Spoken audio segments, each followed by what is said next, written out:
एक शाम प्राची टीवी पर सीरियल देख रही होती है। तभी उसकी सास वहां आती है। अरे सीरियल में तो ऐसे मग्न है जैसे आज रात का खाना पड़ोसी आकर बनाएंगे। मुझे पता ही नहीं था आपने अपने बेटे की शादी पड़ोस में भी की हुई है। हैं? मतलब? मतलब इस घर में सारा काम बहू ही करती है, आप तो सिर्फ खर्राटे मारती हैं। अच्छा जी, फिलहाल तो तुम आराम फरमा रही हो, चलो जाओ, ये मेरे टीवी देखने का समय है। आहा, इसीलिए मुझे भगाया जा रहा है। सॉरी, अब तो बिल्कुल नहीं जाऊंगी।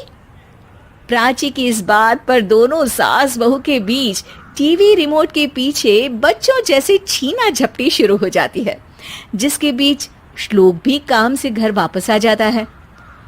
हाँ, आज मेरी चूहे बिल्ली की जोड़ी किस बात पर झगड़ रही है? अरे तेरे बीवी मुझे टीवी ही नहीं देखने दे रही। अरे तुम्हारी मम्मी मुझे खाना बनाने के लिए फोर्स कर रही है। अरे वाह, ऐसे बेतुके रीजन पर तो बच्चे भी झगड़ा नहीं करते। अरे मुझे कुछ मत बोल, सब इसने ही शुरू किया है। हाँ हाँ, जैसे आप तो बहुत दूध की धूली है ना। अरे बस, दोनों चुप।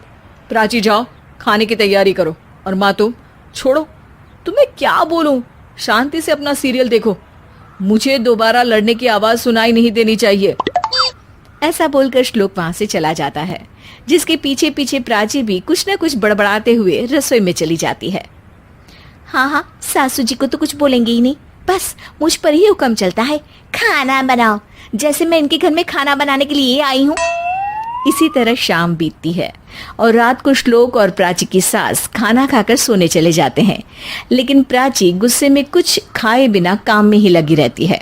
इस घर में किसी को घंटा फिक्र नहीं पड़ता, मैं खाऊं या भूखी रहूं। प्राची कुछ देर के लिए रसोई से बाहर जाती है और जैसे ही वापस आती है तो वहां दूध का भरा ग्लास देखकर हैरान रह जाती है। फिक्र पूरी है, बस दिखाना नहीं है। प्राची दूध पीकर सोने चली जाती है और अगली सुबह एक बार फिर सास बहू का कार्टून नेटवर्क स्टार्ट हो जाता है। ये तुमने ही किया है। अरे अजीब जबरदस्ती है, मैं बोल रही हूँ मैंने कुछ नहीं किया। दोनों ने मिलकर पूरे घर को पागल खाना बनाया हुआ है। यहाँ कोई नॉर्मल इंसान तो रह ही नहीं सकता, इसीलिए अब पड़ोसी क्या रिश्तेदार भी घर आने से कतराते हैं। और सुन बेटे, तू भी चंगा, तेरी माँ भी चंगी, तेरी बीवी भी चंगी, रिश्तेदार। हाँ जी, आपको नहीं पता क्या, गंगाधर ही शक्तिमान है, रिश्तेदार ही। हाँ हाँ, बस समझ गया।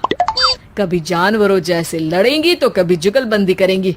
भाई मैं आप दोनों के बीच में नहीं फंसना चाहता। सास बहू की इस मनमौजी जोड़ी से परेशान होकर श्लोक अपना सिर खुजलाता वहां से चला जाता है। चलो अब मैं भी कीर्तन में जा रही हूँ।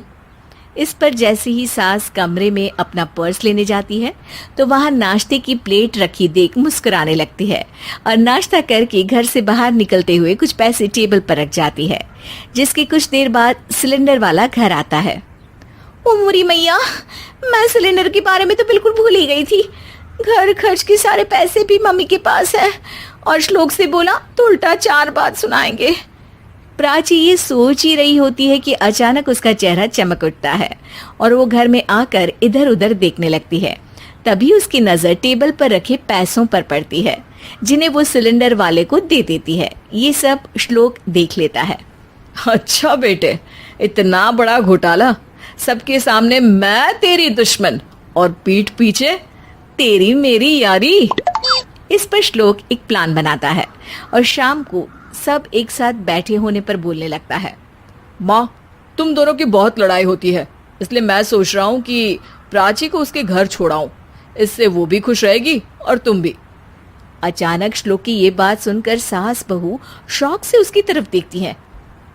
अरे ऐसे कैसे घर छोड़ाओगे, मुझे कहीं नहीं जाना।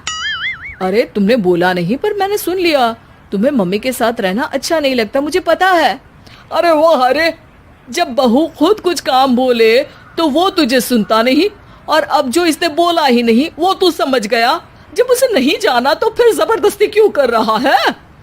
अच्छा, फिर आपको मौसी के घर छोड़ाता हूँ, बस अब आप दोनों एक घर में एक छत के नीचे नहीं रह सकती। मैं इस टॉम एंड जेरी की जोड़ी को और नहीं झेल सकता। है? ऐसे कैसे नहीं रह सकते? तुम्हें इतनी दिक्कत है तो तुम्हारा बोरिया बिस्तर पैक कर देती हूँ, लेकिन मम्मी जी कहीं नहीं जाएंगी। बिल्कुल यही सुनना था मुझे। अगर दोनों में इतना ही प्यार है फिर हर वक्त ये लड़ाई का नाटक क्यों करती हो? देखा मैंने कैसे माँ किचन में दूध रखती है और तुम उनके लिए कमरे में नाश्ता रखती हो, और कैसे वो पहले ही तुम्हारी दिक्कत समझकर घर में पैसे रखकर बाहर जाती है। अरे भाई, इतना ड्रामा तो डेली सोप में भी नहीं होता जितना तुम दोनों ने इस घर में फैलाया हुआ है।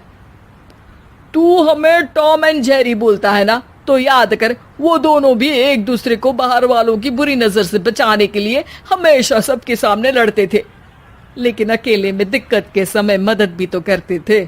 बस हमारा रिश्ता भी कुछ ऐसा ही है।